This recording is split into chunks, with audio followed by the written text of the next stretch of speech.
Hello, our friends, Evolutionary Energy Arts family. Why, hello there. We're going to just, I think, stay up like 48 hours and just keep working through, well, until there's nothing to talk about. Yeah, we'll just have a video marathon until there's no more words to say. Yeah, there's a lot going on out there, guys. It's really interesting. It's just, there's so much going on, so many different levels. That's it. It's dimensional. It's different levels. That's the thing. So we're going to start here with just something that's interesting and curious. We see from space weather Mars and the Pleiades. When the sun goes down tonight, step outside and look up. Mars is approaching the Pleiades star cluster for a beautiful naked eye conjunction. As we could see here, Mars will be right underneath, maybe a little bit in that 7 o'clock position from the Pleiades. Wow, I wonder what that energy is going to do with the Pleiades. I kind of feel like Kira is going to enjoy it. Yes, and for you guys who don't know, Kira is a Pleiadian that we're in contact with. That's well, let's just say she's on the security side of things. She's quite the protector. Oh yeah, most definitely. She's like a blonde version of Gina Carano. Yeah, exactly. Yeah, if you guys know from Star Wars and everything. So interesting, Mars in the Pleiades. That gets me wondering. We've shared with you guys that when Cindy was channeling Thoth, the dogmen were being released that had been stasis for a long time to battle against the dark side. And again, this is a multidimensional battle. It's going on in 3D, it's going on 4D, it's going on 5D even. There's a lot going on, that we can't see with our naked eye, but most of it is to help protect our experience that we came down here to have on Earth. Also, from space weather, it's getting more active. It's been more active. Remember, we had this KP index up to 6. A lot of us were feeling, kind of lethargic and kind of out of it, kind of blurry at times. It's back up to 5. So there's more energies incoming. And again, this always means that, the potential is there for more volcanic activity, more earthquakes as well. And in fact, we have a major eruption at Cinnabung, up to 40,000 feet. This is a biggie.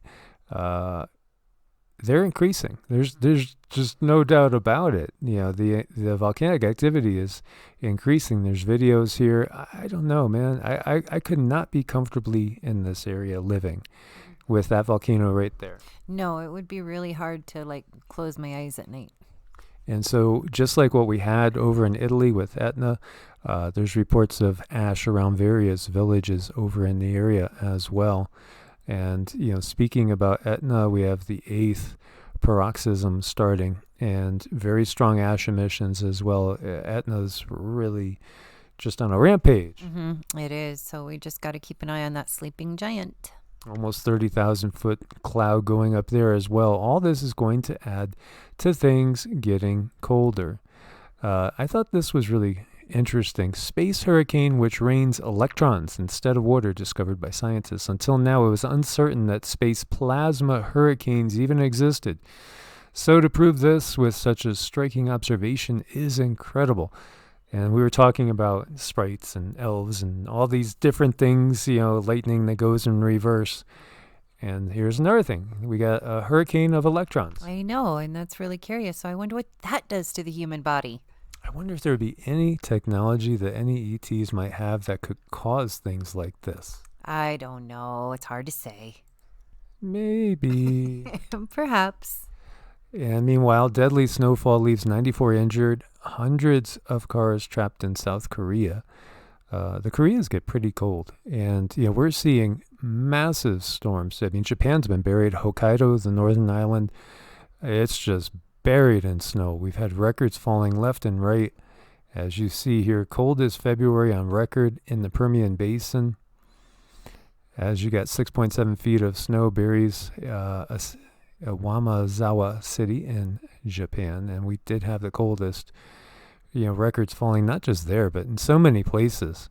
It's starting to turn a little more consistently cold, but, we're going to have record-breaking heat, too, in the summer. Yeah, I mean, gosh, that's just going to be so difficult to thaw.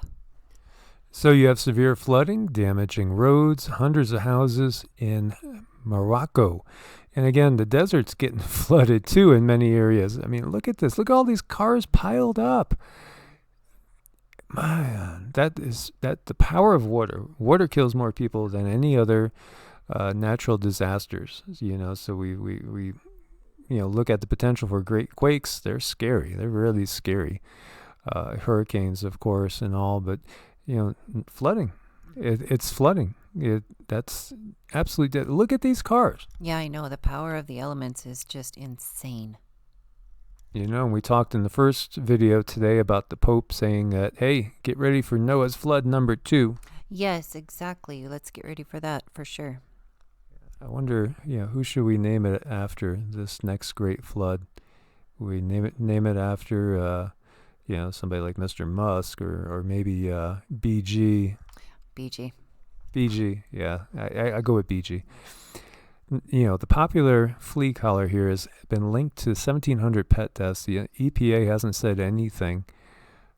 So, let's see. This is Bear's Seresto collar. So, just so you guys know, I wanted to include this just in case if anybody has, these collars on their dogs. A lot of dogs have been, unfortunately, lost to this with the pesticide. We always do things naturally, Yeah. I mean, we had, fire ant hills, and so we take care of it naturally. Well, yeah, we use food grade diatomaceous earth, and that covers so many things, even ear mites, head lice, you name it. It will cure anything with an exoskeleton, and you can actually ingest it yourself. It won't hurt humans. Yes. Or animals. Save your pets, save yourself. Look into alternatives that are non-toxic. Scientists, by the way, have created the first self-healing robots with living tissue. Here we go. Wow. Cindy didn't see this one, but her eyes just bugged out. I know. This is just insane. Look at how things are going. Wow. Yes, using stem cells from frogs, scientists have created the world's first living self-healing robots. There we go. Living self-healing AI. Named Xenobots. Oh, that's kind of cute. Well, yeah, I don't know. I think I've watched some science fiction movies about Xenobots from hell. That sounds like it would be pretty bad, yeah. These are entirely new life forms, guys. Entirely new life forms. Hell, can you say, I'll be back? So are they going to have to put new laws into place for these beings? Because they are beings. They feel, they think, they move. Yeah, eventually I bet you they will. You could see this. Can't you see this coming? Well, yeah. Can't you see this coming now? So stem cells have so much power. They're unspecialized cells that have the ability to develop into different types of cells. And the researchers scraped the living stem cells from frog embryos and left them to incubate, and then the cells were cut and reshaped into specific body forms designed by a supercomputer named Enki. No, I'm just kidding about that one. Just kidding about that one. Well, maybe they did. They might have named it Enki. Yeah. Then the cells began to work on their own. Skin cells bonded to form structure. Heart cells allowed the robot to move on its own. Xenobots even have self-healing capabilities. When the scientists sliced into one robot, it healed itself and kept moving. These are novel living machines. Oh, they're neither traditional robot nor a known species of animal. It's a new class of artifact. A new living programmable organism. I don't know. I really hope the creator of this thing is responsible. They're tiny blobs of pink moving flesh. That's just yucky. Yuck. Yeah, I have nothing to say about that, but yuck. Oh, man. The future's so bright. Yeah, what if we saw one crawling across the floor? That's just gross.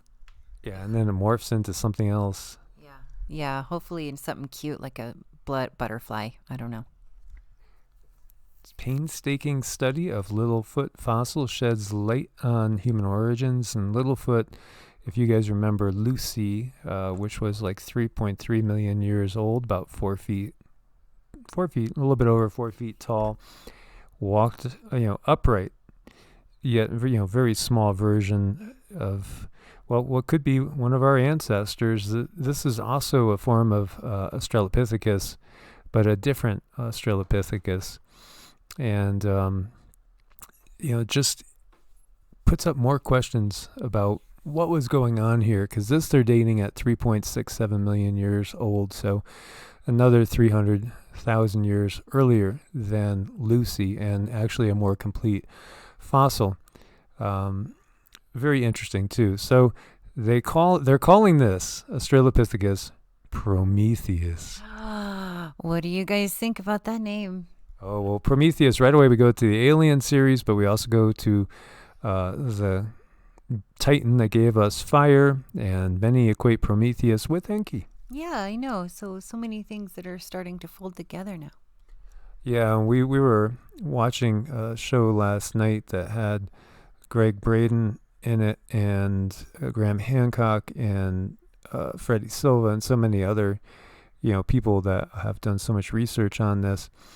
And, we should talk about this in a totally separate video, but we think what's going on is they're giving us a lot of info and knowledge, but they're going to do it in such a way that's going to slant it so that you're going to think the bad guys are the good guys. Mm-hmm. Exactly. That's what I feel that they've been doing all along. It's good cop, bad cop. It is all the time. On a galactic scale. Huge scale. Yes. Very interesting. And then it gets into, what really was going on here. Neanderthals possessed the ability to perceive and produce human speech. Okay, so we didn't think in the past that Neanderthals could really talk to, Homo sapiens. Obviously, they did some certain things together, because there's a lot, well, not a lot, but there is Neanderthal DNA in humans. So they at least had learned one word, zug. Yeah. Ugh, now. But you know what? They've been posed as these thuggish brutes and all that. It doesn't feel right. And, what Cynthia has gotten is that Neanderthals and Denisovans, not only were they probably physically stronger than Homo sapiens, they might have been every bit as intelligent, and maybe even more. Well, they had bigger brains. They had bigger brains. They were more intelligent, less controllable. That's why perhaps they're no longer with us. Exactly. As we have these resets every so often. And no brain, but remembers where to find food. It's a mold. It has neither a brain nor a nervous system, but it can remember where it previously found food. So what does this tell us? Well, it tells us that consciousness lies outside of a brain. Yes, consciousness is everywhere, everything. Yes. And that's something that, so many people have a hard time, I think, grasping because of the way we've been brought up and taught. But consciousness is outside of the brain. Well, it's a lot like when I channel or I'm talking to guides, I don't just listen in my head. I listen to my whole body. That's the thing. Yes, it's more of a feeling. Yes. And this gets us into gnosis, which, again, it's a knowing because it's experiential. And it's much bigger than just left brain logic, of which so many of the facts and figures and things that we've been given are wrong. They're purposely wrong in many cases. They get us going down wrong rabbit holes. So yeah, there was a comment from somebody that said, "I really enjoy your videos, even though sometimes the science is off." It's like, well, maybe the science is always off. Yeah. It's not our particular science, but science in general. Because look at who does the money, for the studies. Where it's again. It's all slanted to give a certain view. Well, just go look at a science book from the 3rd grade, say maybe 20 years ago. How much is that science accurate now? Exactly. We'll go even farther. Go into graduate studies and you'll find that everything's been rewritten, or so much has. Again and again and again. So guys, thanks for being part of the family. Make sure you are subscribed and have the bell clicked for notifications. Thanks for your support on Ko-Fi and Patreon. As always, if you guys need to reach us, it's evolutionaryenergyarts@gmail.com or EEARTS@protonmail.com. God bless and namaste. And Cindy's going to take us away.